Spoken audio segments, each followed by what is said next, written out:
Yo, and hello everybody, Mike here. It is Friday, finally Friday. Long week, busy week at work for me, but good week.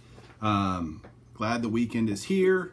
Get to play some golf this weekend. It's gonna be really hot here, but that's all right because it's only 19 days until the National. 19 days until I get to see a lot of you guys. I got 3 things to show off today. First of all, I needed to refill my Perfect Fit sleeves. I needed some more. I ran out, so ordered 200 more Perfect Fit sleeves from Perfect Fit Innovations. If you don't use them, you're missing out because they are awesome in terms of fitting a slab perfectly. And I needed it. I ran out, so I've got a giant stack of slabs that need to have clothing on them to put a sleeve on them. So second thing is I got a care package from a YouTuber, which I'll show off in just a second. And I got some slabs. And I got a big question for the community about a PSA question. So stay tuned and stick around and help me answer it. Hang on one second.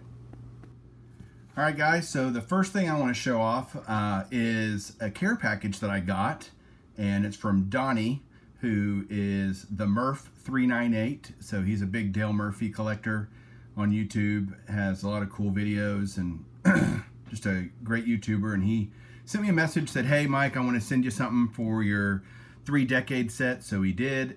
He has an extra Ripken and a numbered Pudge. Thanks for letting me help. Well, you're welcome, Donnie. I always like help and I'm willing to take it. So I have a big mountain to climb in terms of cards to get. So any help is appreciated, and you certainly didn't have to do it, but I'm really grateful for it. So let me show off what you sent. First off is this awesome piece of history, Upper Deck. Box score memories on a day when Pudge went 1 for 5 apparently, and it was his 2000th career game to catch. It's numbered to 699, so I think this is like the silver version or the base version of that card. Very cool. And then he also sent me for my 3-decade set this awesome 1987 Topps Cal Ripken Jr. card in a mint 9, which I did not have, so incredibly grateful for that. So Donnie, I'll put a link down below to your channel and hope everybody goes and checks you out. And thanks for the gift. I really appreciate it.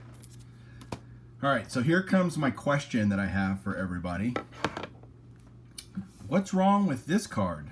Well, it's a beautiful 1981 Topps George Brett, except the flip says 1988 Topps. So here's my question to the community. The card number's right. It is number 700. If I take this to the National to PSA and have them give me a new, basically re-slab it and re-flip it, will they do that? Well, of course they'll do it, but will they do it for free? And will they do it on site, or do I have to leave it with them? That's my question. So if people could write below and let me know what they think PSAs would do at the National, since I'm going to be there in just a couple of weeks, it'd be better than me mailing the dang card out to them. And I think it would just cross over with the same serial number and the same grade. It would just, they would correct the flip to have the correct year of card. But it's a gorgeous 81 Topps. And I knew this when I bought it. I think that's why I got such a good deal on it. But just curious what everybody thinks PSA will do. All right, there's that. Next up is, these are all from Probstein cards that I got in bought a bunch of stuff from them. And kind of one of my last big purchases before the National. But this is a 1979 Topps Jim Palmer in an 8. These are all 3-decade set cards. So next up is a 1978 Topps Tom Seaver, also in an 8.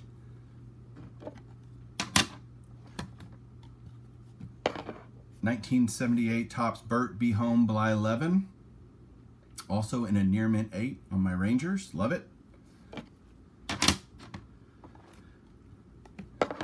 1977 Topps Reggie Jackson in a near mint 7. That's a really sharp card. So, okay, I'll take that. Love that.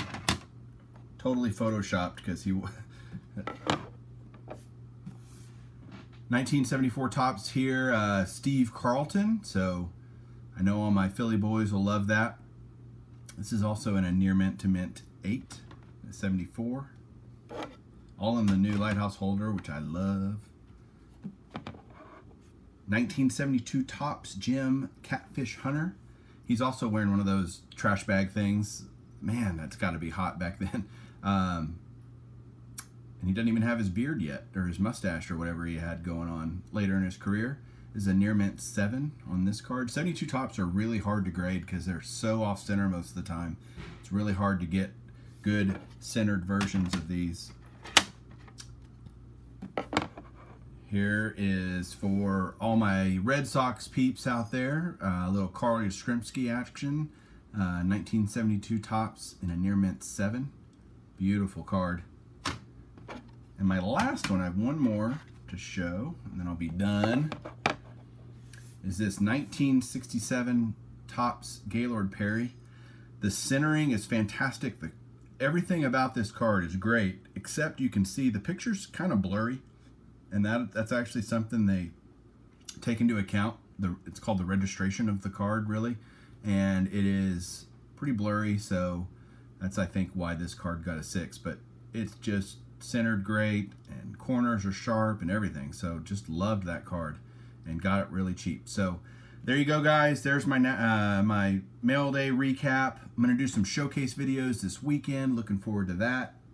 Let's see what I come up with to show you guys. And hope everybody has a great weekend and keep collecting.